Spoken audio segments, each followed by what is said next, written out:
देखिए, अभी ये जो बूथ कमेटी में जो काम करेंगे उनका ट्रेनिंग था। तो अभी जो लोकसभा का चुनाव आ रहा है उसके बारे में तैयारी के लिए इनको बुलाया गया था। यहाँ केवल 2 जिले के लोग आए थे, शिलांग और कोकराझार। इन लोगों को बताया गया है कि आप लोगों को इस बार मजबूती से चुनाव लड़ना है। इस बार प्रतीकात्मक चुनाव नहीं लड़ना, चुनाव जीतने के लिए लड़ना है। तो इसमें वो सारे टिप्स बताए गए कि कैसे कैसे आपको करना है और कम पैसे में कैसे चुनाव जीता जाता है, वो कला इनको आज सिखाई गई। तो जब आने वाले का जो इलेक्शन है, इसमें आप इलेक्शन खेलेगा, तो आपको कितना तारीख को आप कैंडिडेट का डिक्लेयर? देखिए, 14 तारीख को, यही 14 मार्च को हमारी मीटिंग है हमारी स्टेट कमेटी के साथ, और फिर उस पर ऑल इंडिया कमेटी के साथ डिस्कशन होगा। तो उम्मीद है कि 14 या 15 मार्च तक ही हम लोग कैंडिडेट्स का डिक्लेरेशन कर देंगे। यही अभी जो पीपीआई का जो संख्या है, वो संख्या अभी आज का जो समय में कितना वो परसेंट बढ़ गया? भाई देखो अभी तो पोजीशन ये है कि हमारी केवल ऑफिस बेयरर्स की मीटिंग करने के लिए हमें आसाम में कोई भी जगह नहीं है इतनी बड़ी कि हम लोगों को एक साथ बुला पाएँ। हमें मजबूरी में जो मीटिंग हमें एक दिन करनी थी, वो मीटिंग हमने 10 दिन 10 डिस्ट्रिक्ट में किया है। तो अब आप तो देख ही सकते हैं कि कितने लोग हैं, और ये जनरल वर्कर नहीं है, ये ऑफिस बेरर हैं जो कभी ब्लॉक कमेटी में हैं, डिस्ट्रिक्ट कमेटी में हैं या सर्किल सेक्टर कमेटी में हैं, ये वो लोग हैं। तो वीपीआई के वर्कर्स की संख्या तो बहुत पर्याप्त है।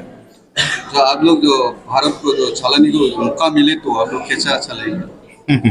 देखो, भारत को हमें मौका मिले चलाने का, एक काम तो हम ये करें कि मशीन की मेहनत से जो पैसा पैदा हो रहा, और ये सूरज की रोशनी, धरती के और समंदर की मछली, प्राकृतिक साधनों से जो पैसा पैदा हो रहा है, इसका गणित लगा के देश के सारे वोटरों में बांट देंगे और कानून बना देंगे वोटरशिप का।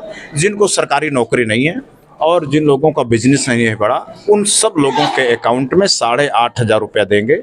अगर घर में 5 परिवार हैं तो 40,000 रुपया लोगों के घरों में जाएगा। एक काम करेंगे।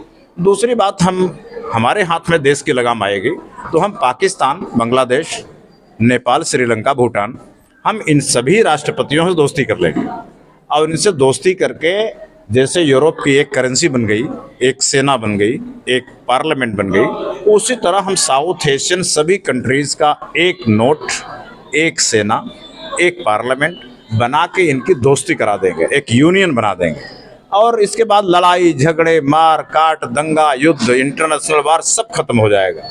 और ये जो हमारे गरीबों का पैसा से हथियार खरीदे जाते हैं, राफेल खरीदा जाता है, ये पैसा दूसरे देश में भेजा जाता, हमारे देश बचेगा। तो हम ये पैसा लोगों के अकाउंट तक पहुंचा देंगे। तो इस प्रकार हम लोगों को फ्रीडम दे देंगे, आज़ादी दे देंगे कि सरकार आपको पैसा देगी, आप अपनी मर्जी से सोचो कि आपको पत्रकार बनना है तो बनो, आपको कवि बनना है तो बनो, आप अपना काम खुद चूज करो। पैसे वालों के आदेश पर जिंदगी मत जियो। तो आपका जो बीटीआर है, बीटीआर में जो यूपीपीएल और जो बीपीएफ है, इसमें पूरा मजबूरी से काम कर रहा है अभी। वो लोग जो आप लोगों का जो देखो क्या है कि दुकानें बहुत लोग चला रहे हैं। बहुत लोग कहते हैं, बीजेपी वाले कहते हैं हम देश के लिए काम कर रहे हैं, लेकिन देश के क्रिश्चियन को अपना नहीं मानते। वो कहते हैं हम देश के लिए काम कर रहे हैं, लेकिन देश के मुसलमानों को अपना नहीं मानते। वो कहते हैं हम देश के लिए काम कर रहे हैं, लेकिन देश के वोटरों को अपना नहीं मानते।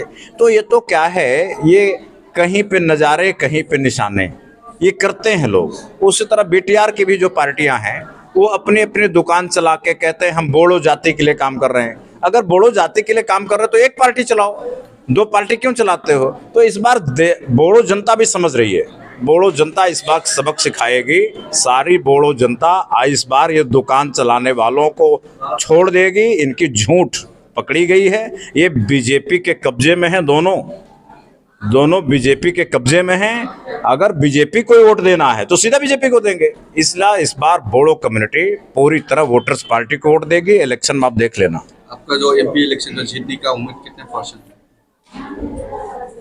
नहीं, इस बार हम लोग चुनाव जीतेंगे ही। अब पहले देखो, हम तो चुनाव जब नहीं जीतना होता तो हम प्रचार ही नहीं करते, नामांकन करके छोड़ देते हैं। इस बार तो चुनाव वीपीआई ही जीतेगी, क्योंकि पब्लिक भी यही चाहती है कि अब थक गई सबको झूठ सुन करके। 15 लाख अभी आए नहीं, ठीक है ना।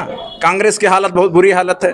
और ये जो दुकान चलाने वाले हैं बोड़ो पार्टी के नाम पर, ये दुकानदारों को भी पब्लिक ने देख लिया कि हमें चुनाव जिताओ, बीटीआर में 2 लोगों को नौकरी दूंगा, वो कहाँ मिली नौकरी।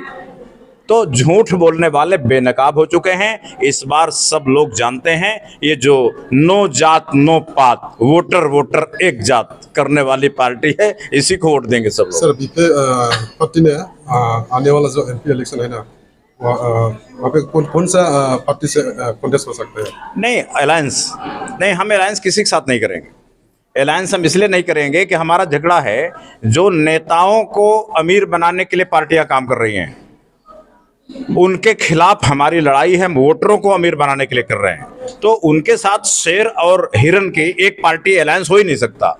शेरों की पार्टियां अलायंस करेंगी और हिरन की तो 2 पार्टी नहीं है, एक ही पार्टी है।